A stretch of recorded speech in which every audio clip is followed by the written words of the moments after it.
Continuamos con la conferencia Dilemas diagnósticos y terapéuticos de dolor abdominal funcional, a cargo del Dr. Juan Pablo Riveros, gastroenterólogo pediatra, Universidad del Bosque, presidente del Colegio Colombiano de Gastroenterología, Hepatología y Nutrición y miembro de la Sociedad Latinoamericana de Gastroenterología, Hepatología y Nutrición Pediátrica. Cordial saludo para todos. Muchísimas gracias por la invitación. Un saludo especial para todos. Vamos a hablar hoy acerca de los dilemas diagnósticos y terapéuticos respecto al dolor abdominal funcional. Mi nombre es Juan Pablo Riveros, soy gastroenterólogo pediatra, actualmente presidente del Colegio Colombiano de Gastroenterología, Hepatología y Nutrición Pediátrica. Respecto a esta conferencia, quiero manifestarles que no tengo ningún conflicto de interés. Quiero comenzar esta conferencia con esta frase de Albert Einstein que decía: la mayoría de las ideas fundamentales de la ciencia son esencialmente sencillas y por regla general pueden ser expresadas en un lenguaje comprensible para todos. Y este es el caso del dolor abdominal, sobre todo que es muy frecuente dentro de la consulta de gastroenterología pediátrica y que tenemos que ser nosotros como médicos orientadores y explicando de manera adecuada todos los conceptos a los padres o los cuidadores para la fácil comprensión del entendimiento de esta condición. Dentro de los aspectos de la definición, y vamos a centrarnos específicamente de lo que es hablar del dolor abdominal recurrente. Recuerden que el concepto de dolor abdominal recurrente es más un concepto desde el punto de vista descriptivo, más no es una condición diagnóstica. Vamos a ver cuáles son las causas de ese dolor abdominal recurrente, que en algunos casos pueden ser orgánicas y que en su mayoría son más de tipo funcional.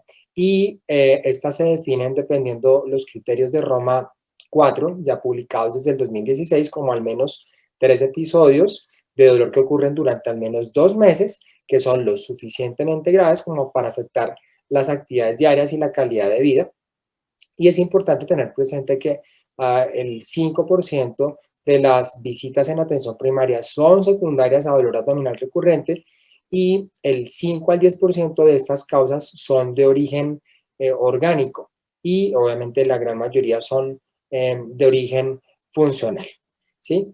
¿Cuál es la definición? Sobre todo porque nos vamos a centrar dentro del aspecto de los trastornos digestivos funcionales del dolor abdominal de origen funcional, y Roma 4 lo define como una combinación variable de síntomas gastrointestinales que pueden ser crónicos o recurrentes y que definitivamente no son explicados por alteraciones ya sea de tipo estructural o bioquímico, y que sí definitivamente, y esa es una de las características funcionales de estos trastornos funcionales del dolor abdominal, es que sí alteran la calidad de vida no solo del paciente, sino del entorno familiar. Y aquí es donde uno tiene que recalcar de una manera importante, porque a veces terminan siendo más los padres los que están más preocupados o exacerbando más los síntomas per se más que el mismo niño por su misma condición, ¿sí? Y entonces aquí le sumamos varios factores que son muy importantes a tener presentes, ¿sí? La ansiedad y la preocupación tanto del paciente como de la familia, pero igualmente por parte del médico, porque a veces entramos en un callejón sin salida, a decir, bueno, ¿qué hacemos? ¿Hacia dónde nos dirigimos? ¿A quién pedimos ayuda? ¿Cómo lo abordamos? ¿Será que pedimos exámenes? ¿Será que no? ¿Será que lo tratamos? ¿Y con qué lo tratamos? ¿Sí? Entonces, aquí es muy importante, dependiendo la condición, definir si definitivamente es una condición orgánica o si es un dolor considerado como no orgánico o de origen funcional. Sobre todo, ¿por qué? Porque se han visto en las publicaciones, como esta del Journal Pediatric of Gastroenterology and Nutrition, que la diferenciación entre orgánico y no orgánico, ambas condiciones o ambas entidades pueden tener síntomas de alarma de manera inicial en el abordaje, en este caso entre un 54 a un 59%. Entonces a veces uno dice, Dios mío, ¿cómo hago para hacer la diferenciación entonces del uno versus el otro? Entonces, Y como decía el artículo, la publicación de Roma, es muy importante tener presente, después de una evaluación médica adecuada, ¿sí? Donde los síntomas de origen funcional no pueden ser atribuidos a otra afección médica. O sea que en muchas de estas condiciones termina siendo el dolor abdominal funcional un síntoma, una condición de descarte, perdón. Entonces, nos vamos a centrar en la publicación de Roma 4, ¿sí?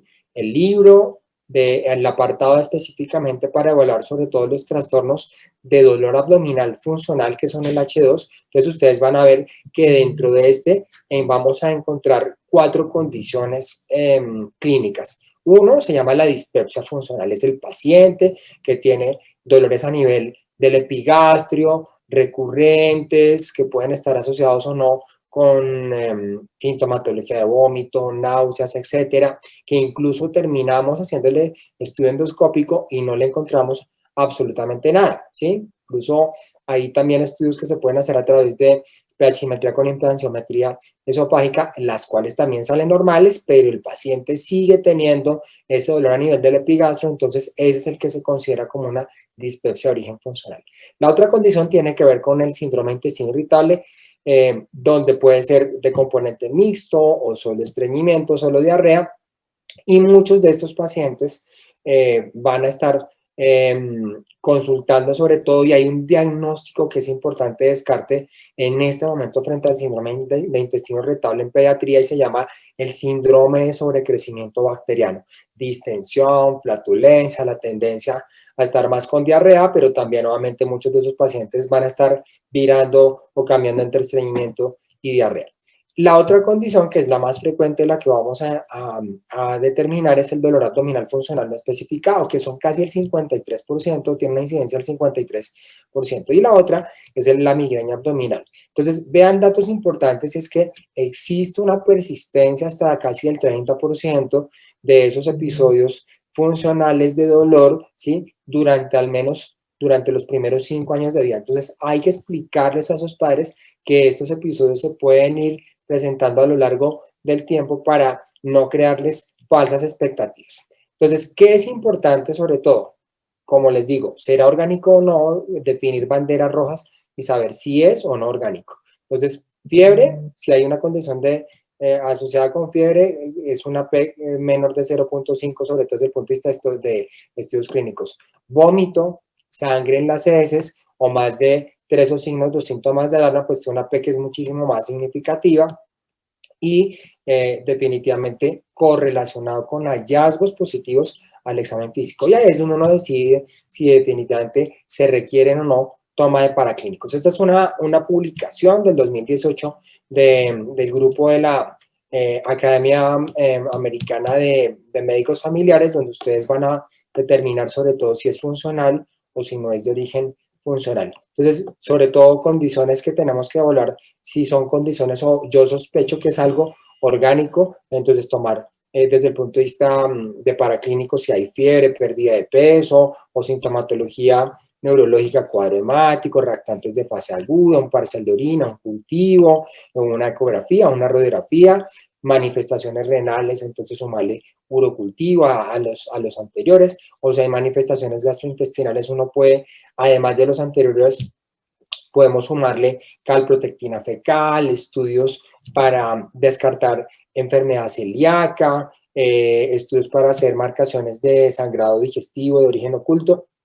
Y recuerden que en niñas también, cuando los síntomas son más o las manifestaciones son más de origen pélvico, pues obviamente tenemos que hacerle unas pruebas de embarazo para niñas que ya están en etapas de desarrollo, ¿sí? Entonces vean toda la cantidad de etiologías de dolor abdominal recurrente como causas de origen orgánico. Entonces vean desde el punto de vista gastrointestinal, genitourinario, metabólico, y eso no nos vamos a centrar en estas porque son bastantes, pero sobre todo para que las tengan muy presentes, ¿ok?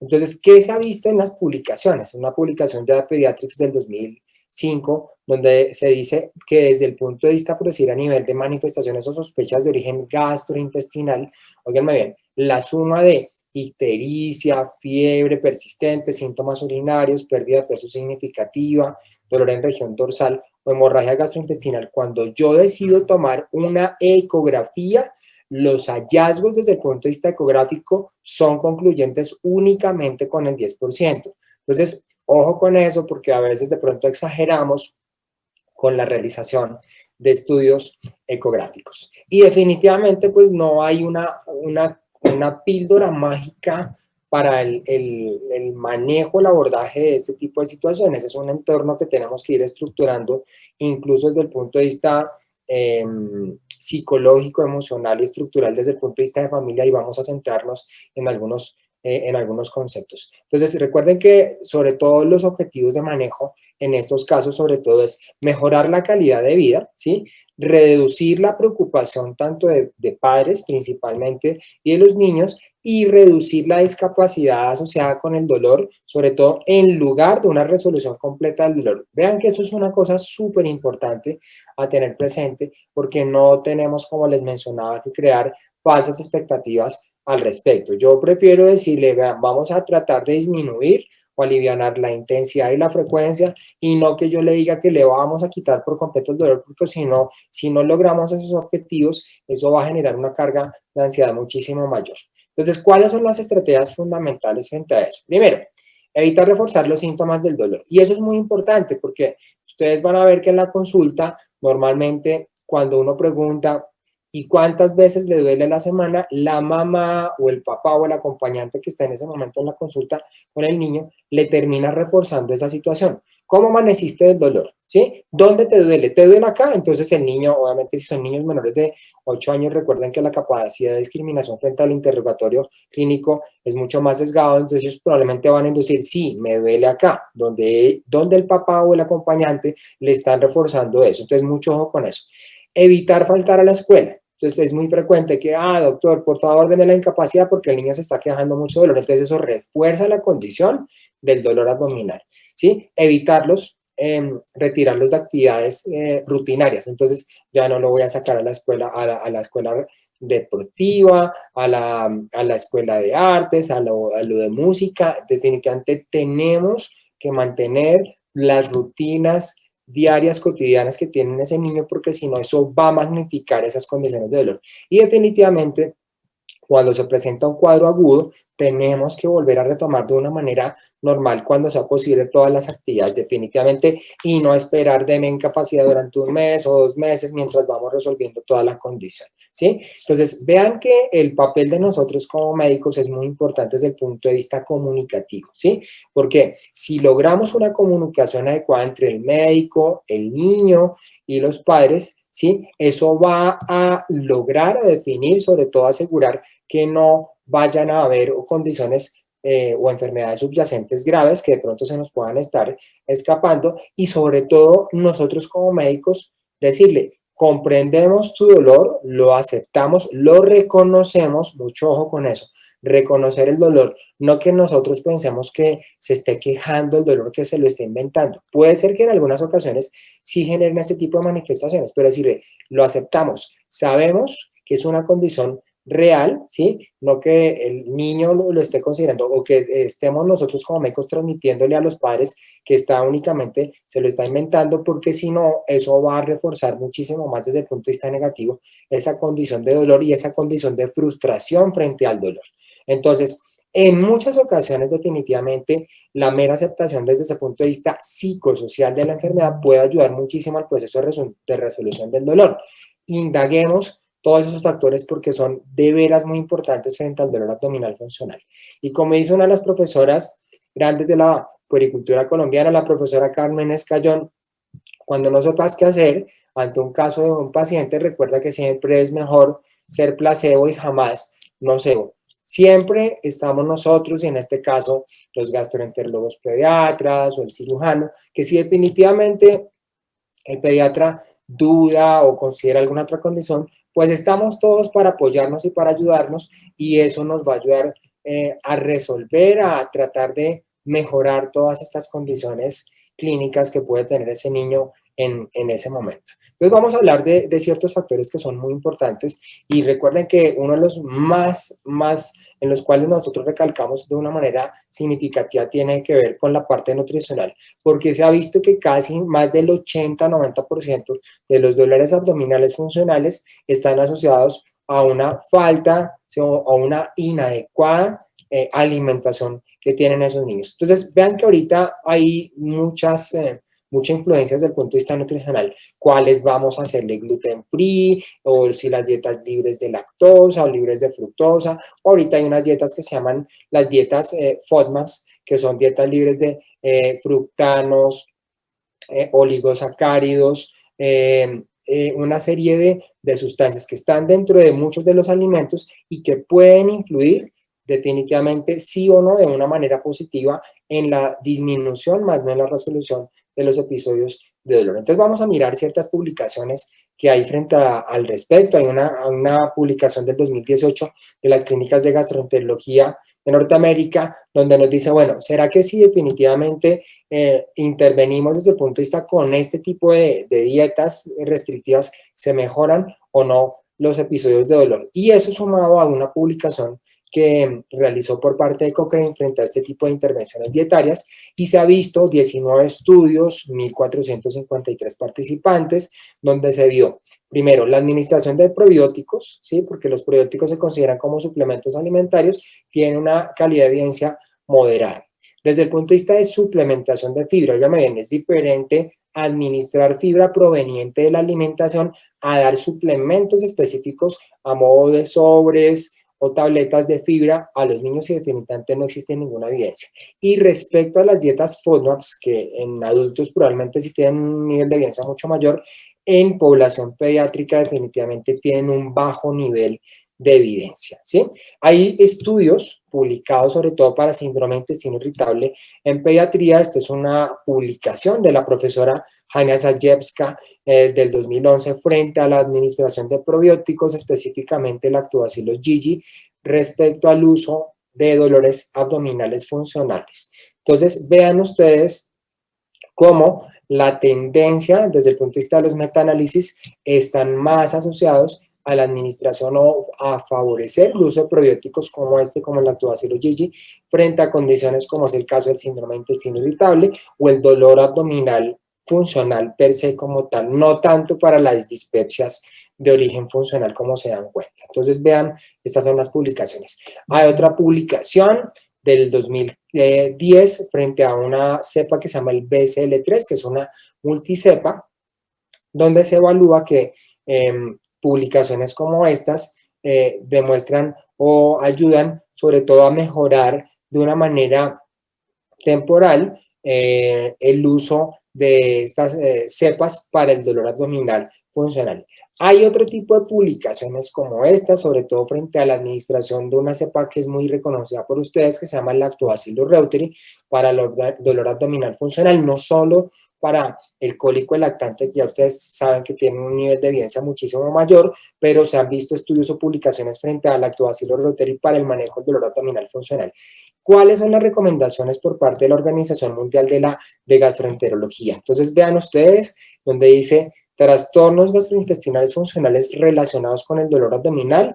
Existen dos cepas con un nivel de evidencia 1 para recomendar frente a estas condiciones y es la administración de Lactobacillus GG y de Lactobacillus reuteri. Pero vean que en estos casos la suplementación de este tipo de cepas no son de una manera aguda, sino son tiempos mucho más prolongados que van entre las 4 y las 8 semanas, ¿sí? Ahora, es muy importante tener presente factores, como les decía, desde el punto de vista psicológico, emocional. ¿Por qué? Porque muchos de estos niños refieren todas sus condiciones de dolor abdominal por factores de estrés, o por acoso escolar, o por procesos coercitivos de los padres, por estrés o por ansiedad, que ustedes saben que cada vez más es frecuente verlo, y más en esta situación por época de pandemia. Recuerden que en este momento tenemos probablemente subdiagnósticos de abuso sexual, emocional o físico, porque probablemente tenemos los perpetradores dentro de la casa y como los niños no están yendo al colegio, pues definitivamente no tenemos cómo ellos manifestar o quejarse frente a los profesores de lo que puede estar pasando en la casa, y toda esta situación de violencia doméstica probablemente está subdiagnosticada y tenemos muchas condiciones que en la consulta estamos viendo asociadas a dolor abdominal funcional.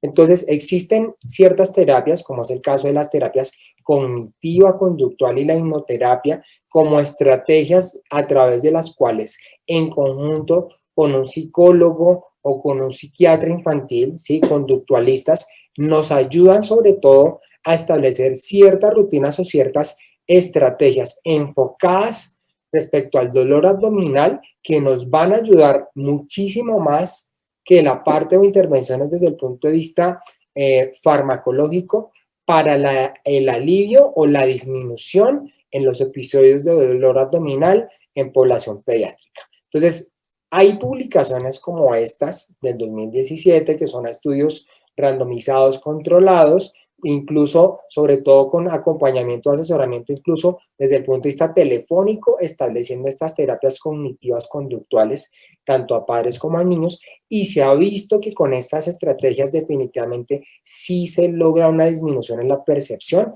y en la mejoría del dolor, no solo en los niños, sino también en los padres, sobre todo por lo que estábamos hablando, que ellos ayudan muchísimo a intensificar o a reforzar esa conducta negativa frente a los episodios de dolor. Hay publicaciones ya casi de hace 8 o 10 años donde a través de estrategias de hipnoterapia o hipnoterapia dirigida específicamente al dolor abdominal funcional o al síndrome de intestino irritable, entonces se ha visto que este tipo de estrategias son muchísimo más efectivas desde el punto de vista de respuesta clínica frente al uso de los medicamentos, porque muchos de los padres van a percibir que la administración de ciertos medicamentos que ya vamos a mostrar, los podemos percibir, o ellos van a percibir que estamos tratando una condición psiquiátrica, y entonces de pronto lo van a generar como rechazo. Entonces, vean que este tipo de estrategias tienen ya un muy buen nivel de evidencia, y esas son las recomendaciones que estamos dando en este momento y que estamos practicando en este momento. La dificultad para este momento en nuestro entorno es conseguir psicólogos y psiquiatras infantiles conductualistas que tengan un proceso de entrenamiento enfocado y dirigido a la parte gastrointestinal. Entonces, vean todas estas estrategias de intervención, ¿sí? No solo desde el punto de vista de terapia cognitiva conductual, toda la parte de combinación no solo alimentaria, sino de biofeedback, toda la parte de guías ahorita que pueden accederse a través de internet, del computador, que se pueden ayudar sobre todo a disminuir esas condiciones crónicas. Y ahorita hay algo que es muy importante, sobre todo porque hemos establecido los beneficios del yoga. El yoga, ustedes saben que funciona para muchas condiciones, procesos de relajación, mindfulness y en general, pero hasta la fecha no hay ningún tipo de evidencia del uso de la intervención de yoga para dolor abdominal funcional. Esperemos a ver qué pasa con otro tipo de publicaciones que podamos ver.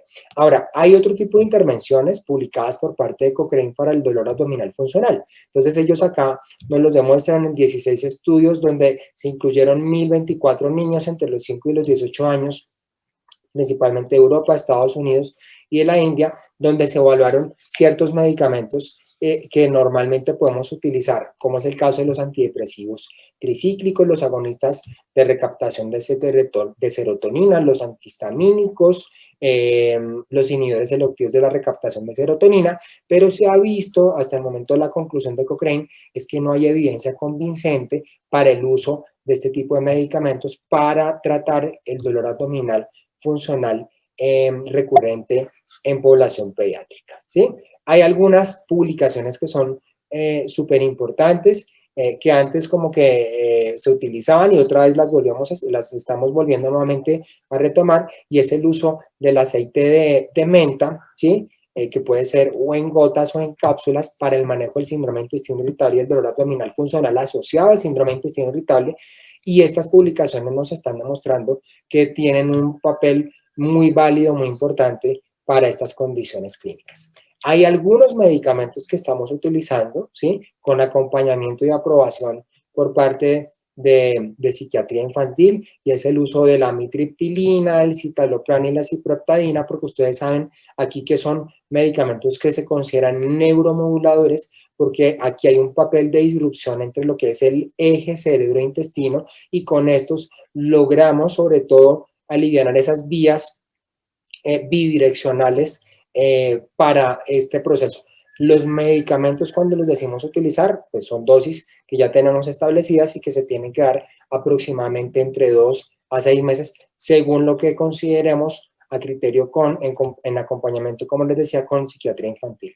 Entonces, vean que es muy importante el concepto de la empatía, ¿sí? El concepto, como yo les decía, de reconocer la condición del dolor, explicárselo de una manera fácil, detallada, muy clara a los padres, al niño per se, ¿sí? Y a todo el entorno familiar para decirles, sabemos qué es lo que está pasando, lo comprendemos, lo aceptamos, nos ponemos en tu lugar, ¿sí? Y vamos a mirar cómo ayudamos a alivianar esos síntomas, ¿sí? Puede ser de que de pronto no se resuelvan, pero que sí los ayudemos a alivianar, sobre todo para mejorar la calidad de vida de estos pacientes. Entonces, para terminar esta conferencia, quiero terminar con esta frase de Confucio, y es que el que definitivamente conoce todas las respuestas no ha hecho todas las preguntas.